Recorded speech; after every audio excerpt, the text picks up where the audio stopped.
Across Texas, there are three key races that we're keeping our eye on: governor, lieutenant governor, and attorney general. Chris Sadeghi is live in Houston this morning. And Chris, all three Republican candidates have led the polls throughout this campaign. In some cases, though, those leads have gotten a little dicey.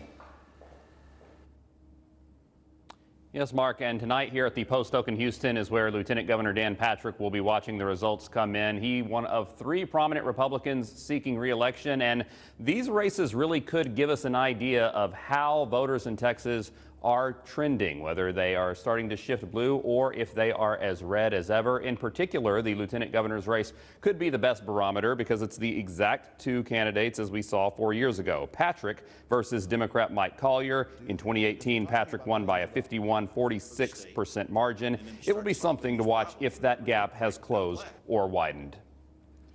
Okay, so the race at the very top of the ballot for governor. What should we watch for in that race tonight?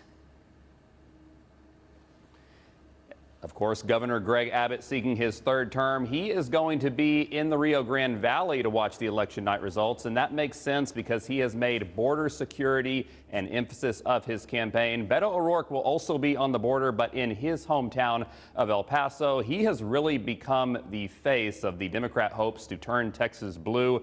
He has hammered Abbott on the power grid failure of 2021 and also the gun laws in Texas in the wake of the Uvalde shooting. So this governor's race really could kind of indicate how Texans feel about those issues and which ones they hold most dear.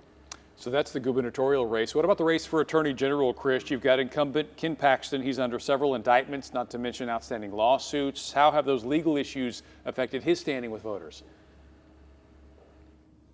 Yeah, that's going to be another telltale sign to watch because you're right. A lot of issues have followed Paxton: indictments, FBI investigations. More recently, the story just a couple months ago about him possibly trying to avoid being served a subpoena at his home in McKinney. Does any of this matter to Texans enough to switch over their vote to Democrat Rochelle Garza? She is the attorney out of South Texas. The latest University of Houston poll shows that the Republicans in these races have leads, but also shows a lot of undecided voters.